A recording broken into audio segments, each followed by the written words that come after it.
Hi, I'm Elena Romero. And I'm Tuffy Questel, and welcome to the Hip Hop Subway, The L Line. This special 6-part series celebrates the 50th anniversary of hip hop presented by Latinas and CUNY TV. Today, we'll continue to examine the global phenomenon that is hip hop from every angle and specifically through the Latino lens. Today, we're getting off at the fourth stop on the L Line, MCs. Hip-hop's most celebrated individuals are oftentimes MCs. Those rappers are either groups, duos, or solo acts, and these storytellers rhyme about everything and anything from reality to fiction to dreams, just to name a few. To kick things off, we have Afro-Latino solo artist Drez, who is best known as one of the founding members of the hip-hop group Black Sheep, whose hit, The Choice Is Yours, was #1 on the US Hot Rap single charts and is one of hip-hop's iconic rap songs.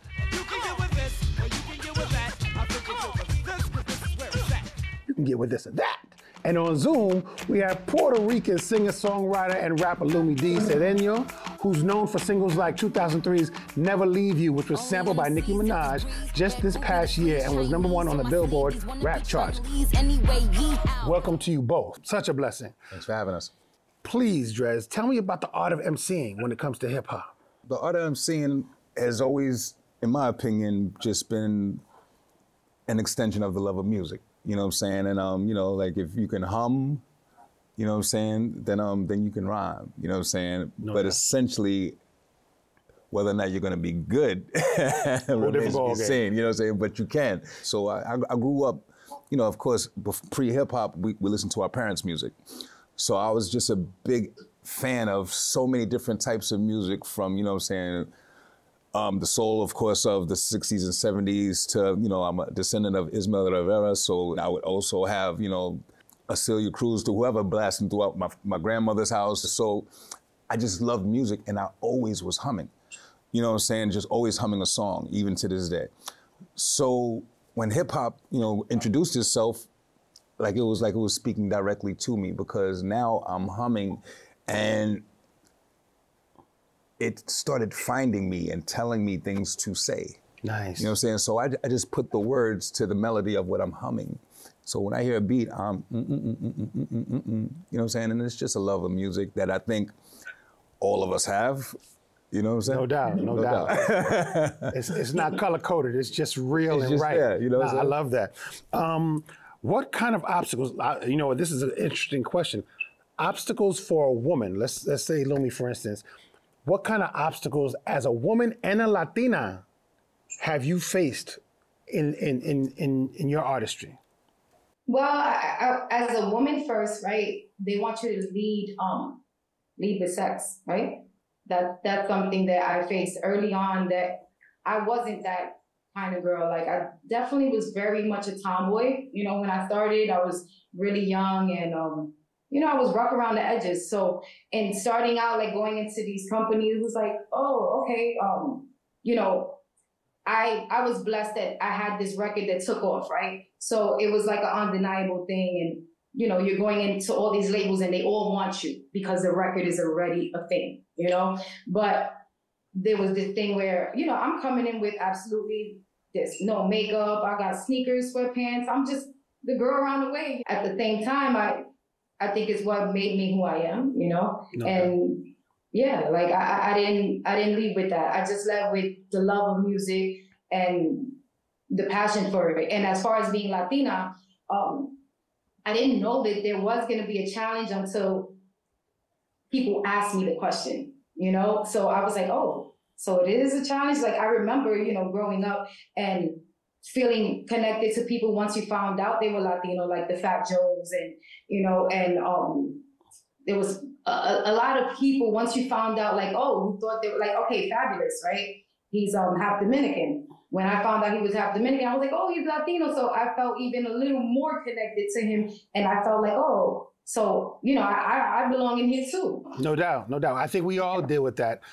Do you find that artists respect that more, that you do or don't speak the language? Or do you find that your people expect you to speak the language and do songs in your native tongue? Yeah, I think it's a give and take, right? Some people appreciate it and some people don't. Some people are like, oh, yeah, that's too Spanishy, or then some people are like, you're not Latina enough. I think ultimately, what I found is I just gotta remain true to who I am. You can't please everybody. You go around pleasing everybody, you lose who you are, you know? Say that. Yo, Dress. big kudos to you, for real, for real. I like everything that you said about you standing up for yourself and about you not rushing to be somebody that you wasn't. And I think a lot of girls and ladies can learn from your example. I think that's so dope what you said, and I definitely. Oh, thank you. Yeah, thank for real, you. and I definitely relate. As far as all of us, as far as us, when I was young, I spoke fluent Spanish and English. You know what I'm saying? My grandparents barely spoke English, so whenever I saw my grandparents, you know, like that's how I spoke to them. I spoke fluently. As a matter of fact, I was a valedictorian in elementary, and I did a speech in Spanish and English. Love it. Now my parents separated when I was very young, and for a long time, that part, the Spanish side of my family, I wasn't allowed to visit for years, as a result of a divorce, and so I lost it. Right. And so when years later, fast forward, now I'm very much back in touch with that side of the family, and things are coming back to me slowly, but nowhere near as me feeling comfortable to have a conversation with you or to even pick up everything you're saying. Right. And I definitely feel that it's not cool. You know what I'm saying? Like Spanish people around me look at me like right. You know, that side eye. That side eye is real. I understand it better than I speak it, unless I'm around my people. So I get that. The more I hear it, the more I'm reminded of it. Right. I think that's a school thing. But I love that both of y'all are speaking to the people who feel this way. There are so many people who don't have this conversation. Right. So it's important. I agree. I think you're both giving them you're giving them confidence to speak their truth, whether it's in Spanish or in English. Right. What's next for both of y'all? Well, what's next is always more music, I'm dropping another record. I have a candle company called Love Fire by Lumi. Excellent. I'm coming out with that. I'll be sending you guys some candles. Yeah. Cool. So, and things like that, and just other businesses. I want that to open up into a wellness line and, little by little. Well, this fall, the 50th year of hip hop, thank God, is something that everyone is paying attention to. And you know how God moves. God aligned me with a couple of projects that I'm so glad everyone's going to pay attention to because it's the 50th year. I have a project coming out this fall, a film that's just been greenlit. That'll be released either MTV or Paramount Plus. It's in a documentary of sort, and within it, I received permission to create this project by Jay Dilla's mom. Awesome. On a project entirely produced by Jay Dilla that has more features than I can, from Bun B to CeeLo Green to Freeway to Chuck D to My Son to Chi to Source Money. I mean, it's a crazy project. Delta Funky Homo Sapien, like it's all of that. And it holds hands with this documentary that'll be released this fall. Listen, I love the excitement. I'm so grateful to have had a conversation with both of y'all. Thanks for stopping by. We'll be back with more on the Hip Hop Subway, the L Line.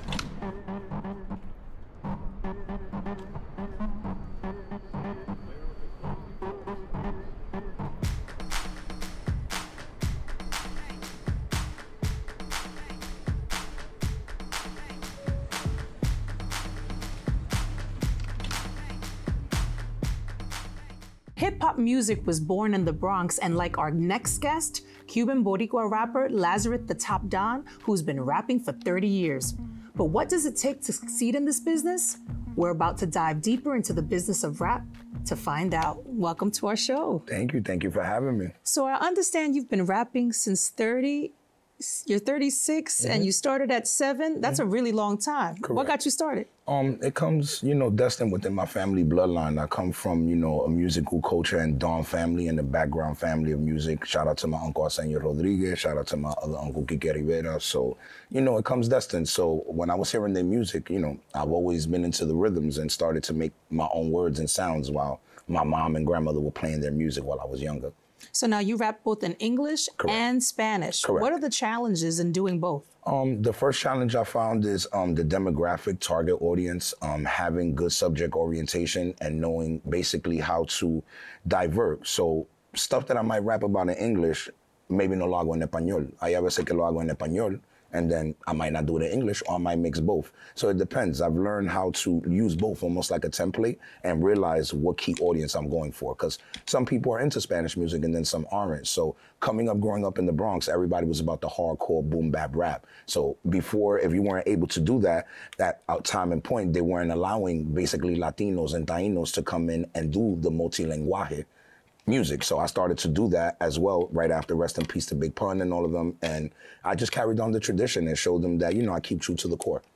Why is it so important to infuse Spanish into your music? If you target just hip hop, right, they only think about African-American descent and, hardcore rappers and nothing that comes in multilinguaje, which is basically double synonyms, double entendres that you speak in Español, y lo lírico that comes. So I wanted to make sure that I incorporate not only letting them know that music started in the Bronx and that Latinos had to deal with it as well too, but incorporate us as Tainos and let them know that we are part of this culture fully. So that's why it's very important, so people know where we stand. Is the music industry ready now more so for Latino rappers than ever before? I think so. So more people are open. Even people that aren't Hispanic are dancing to Spanish music. You see it now that Spanish in remedial class is important in school. You have people that are taking salsa and bachata lessons. That goes to show me that there's hope and key for the Latin part to be able to be alive in La Música today. So you've been rapping already 30 years. Correct. What do you feel is necessary to get you to that next level? Basically right now, I just feel a key borderline hit with one of the mainstream artists, maybe like J-Lo, maybe like Fat Joe or one of them, because I've already broken into the industry and I had success basically with my first album. Shout out, I got to be on Billboard. So I was very grateful for that. What I think now is people accepting and saying he's the next one to carry the torch para el Bronx y la gente que están ahí. So what advice would you give to someone who wants to break into the business? The first thing I would tell them is to make sure that they know the business, all right? It's very aware. A lot of people don't know how to register music or properly make sure that their music is being seen, because we are now in a digital world and not a physical world. So everything is based upon streaming, streams, podcasting, being able to be shared to everyone else. The second thing I will tell them is to make sure that you have a key, a budget. The third thing I will tell them is to make sure that the people around you are willing to support you for you. There's a lot of times that you're around and people will yes you to death and make it feel like they're behind you y la cosa que están haciendo, but they're not really there mentally. They're really there for a free ride adentro del taxi. So now before you go, I want to make sure we get to hear some of your music. So we'll be right back with Lazarus the Top Don performing Somos Latino. Let's go.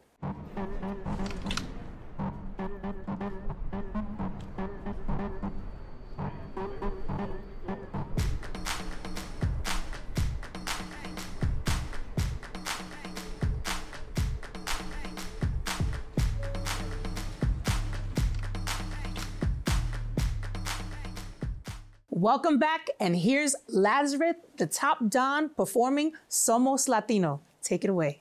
I don't understand.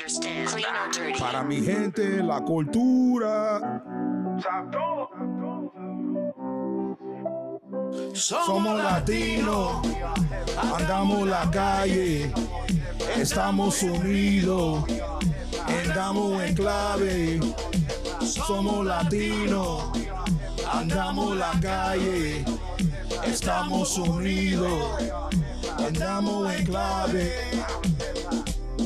This rap game needs to be revitalized as we capture los momentos, surpass all the human eyes. Like Tego, I do this para mi cultura, para mi gente, looking for los manos de ayuda. Estamos en este juego como Don Omar y los bandoleros. Some Latinos más que raperos. We here to solidify our posiciones as pioneers, not just as reggaetoneros. We here to build a tradition muy brilloso, con buenas intenciones, but keep it from the corazón. For all my Cubans walking down Havana and all my Ricans walking down in Bayamón. You can feel the unity, yeah, in esta canción. This for my Dominicans, yeah, acting like verdugos. But you know, tenemos la fuerza para cambiar todo en este mundo. Somos latinos, andamos la calle, estamos unidos, andamos en clave.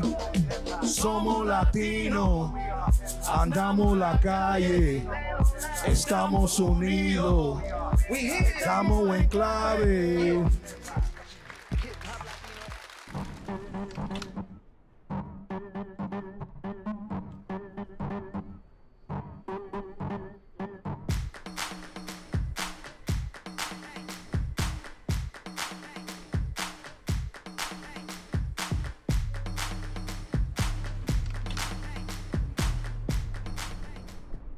We just heard Lazarus the Top Don performing Somos Latino, and there are always new rappers bursting on the scene year after year. So now we have Willie Estrada, who's known for being an artist manager, booking agent, and promoter for some of the biggest Latino rap talent out there, to give us a unique perspective within the music industry and hip-hop culture.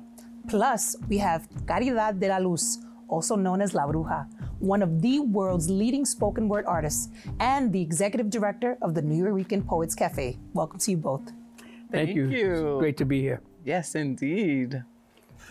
How did disco pave the way for rap hip-hop music? All the first rap songs that came out during the latter part of the 70s all sampled disco music. But disco DJs and all that, predate the hip-hop DJs and all that stuff, and they paved the way.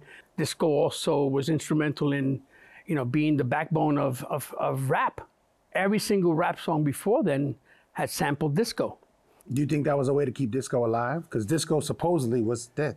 Before disco started dying, after 79 and stuff like that, it started dying out, there was, the record pools were already disseminating, rap music. Before it got onto the radio in 79 with Rapper's Delight, we were already partying to rap music, at house parties, because all the DJs were getting their music from record pools like Shure Record Pool, IDRC, which was much bigger than Shure, Eddie Rivera, who owned it, International Disco Record Center.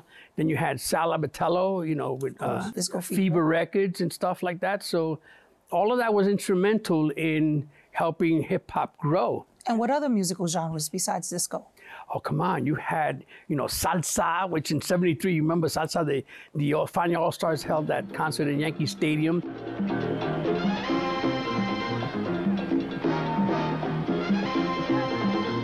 And then you had funk and soul, which is where disco came from, right?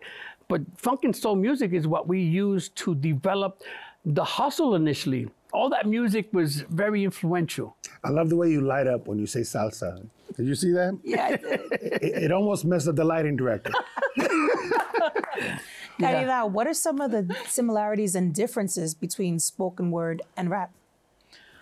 Well, I think it's the meter of it, spoken word is poetry and rap is poetry. It's still connected, but I think the delivery, the rhythm, the meter, you can do spoken word a cappella or Acapulco style, but, but with the rhythm on that beat is where, the poetry fits in. And I think that's where it separates. But to me, it's absolutely connected. From Puerto Rico all the way to the boogie down, check the smells and sounds in the underground that you found here. As an artist, do you find yourself listening to all music, spoken word wise? Do you kind of change what you're listening to and hear it as spoken word?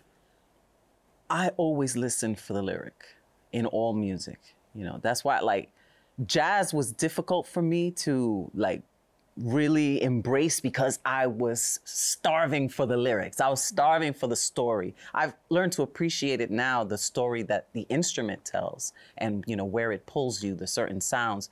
But it's all poetry to me. Life is poetry. Everything we say, how we engage is poetry. But I'm always listening for the lyrics, yes. That's beautiful. I agree. And it's also Black and Latino. They're the same. All of these genres are rooted in Africa, but humanity is rooted in Africa. But the diaspora of the African people and the culture, the traditions, because of colonization and what we've experienced, worldwide, it has disseminated into the Caribbean and across the world, and then all these flavors mixed together. So when you were talking about disco, it's what influences what? Everything influences everything. I don't think that there's a defined line that says, oh, we're gonna take disco and turn it into hip hop. No, it just evolved, and then the term came. The first time I heard Rapper's Delight on the radio, I'm like, it's finally on the radio, right? So you take pride in that because it comes from the diaspora of the South Bronx, of the ghetto, you know what I'm saying? So, you tend to gravitate towards that because it's we're putting a stamp on this and we're here, you know what I'm saying? And it's part of us. Where do you see today's Latino artists in rap? Wow. What epitomizes that would be Bad Bunny. You know what I'm saying? The man's taking the world by storm. I had an opportunity to work with all of them. Wisin Yandel, Don Omar, Ivy Queen, you know, Tego Calderon. I worked with all those people in the past. Reggaeton's been around since the 80s, since the early 80s. People don't know that. You know what I'm saying? So it's been around for a minute. You consider reggaeton connected to hip hop? Of course, yeah. It's all related. It's like you said, you know, music. It's like I wrote this thing and I called it the spirit of dance, really, and it's the music really that makes everything else come alive, including the dance. An example would be soul and funk, right? That music gave birth to dances that the Puerto Ricans created, like rocking and the hustle. Right. You know what I'm saying? So really it's the music that's the powerful ingredient in all this, right? And music's always evolving and reinventing itself. It's all related.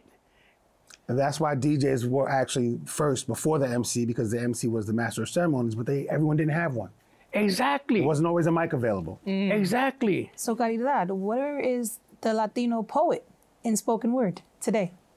Right here. I mean, you know, at the New Eureka Poets Cafe, there's a huge culture that continues to evolve. Well, you know, when I was thinking about the Latinos in hip hop, you know, we have like a Princess Nokia, and then we have like Joel Ortiz, for instance. We have Latino MCs and Latino rappers, but they were always there. And so many of them in the early days were Afro-Latino. And because they were Afro-Latino, the Latino part was kept, you know, under the rug. Like it was like the dirty secret of hip hop early in the day was that it was equally Latino.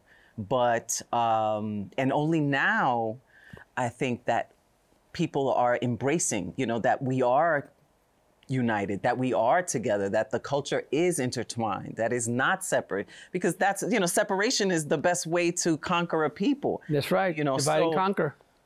It's very strategic to downplay the Latino-ness in a Black, you know, culture or in a Black setting, or and vice versa. Right, create the division and then make us fight each other. That's right. And it has worked. Right. But luckily, you know, we are continuing to, you know, embrace, like those of us that, like, I know I've always embraced my Africanness. I've always embraced my indigeneity, my Taino culture. I've always wanted to know. And, you know, even they're all myself, intertwined. They're all intertwined. That's what makes us beautiful. Yeah. That's what makes this culture what it is. It's all of us together. It's the melting pot. The melting pot that makes it absolutely delicious. And, you know, looking at the way that the world is, you know, even now, we haven't really advanced in that regard. This, you know, the racism is still... The separatism. Relevant, prevalent, persistent, pervasive, and it's all systemic. But it's important that we have these conversations and to get it started. Yeah, right. Because I mean, colorism exists. Like there's a lot. Like we're fighting a serious problem, and I think you know, dogmatism is part of it as well. The battle continues. I love you both so much. I could sit here and listen to y'all because y'all are glowing and y'all make me glow from the inside. And it's extremely personal because I've loved you, Cari, forever. And Willie, I've loved you for about 13 minutes. But that 13 minutes counts. Thank you for joining us. Love you as well, my brother. brother. All the time we have for today. But tomorrow's Thank you for day. having us. Don't hop that turnstile on your way home. And make sure you come back and ride with us to the next stop on the Hip Hop Subway when we talk DJs and dancers, Latino B-boys and B-girls. I'm Tuffy Questel. And I'm Elena Romero. See you at this next stop on the Hip Hop Subway, the L Line. When Jamal created hip hop, he didn't tell Jose, you can't come into the room because I'm creating hip hop. We shared the same after school programs, after work programs. We probably even had the same babysitters.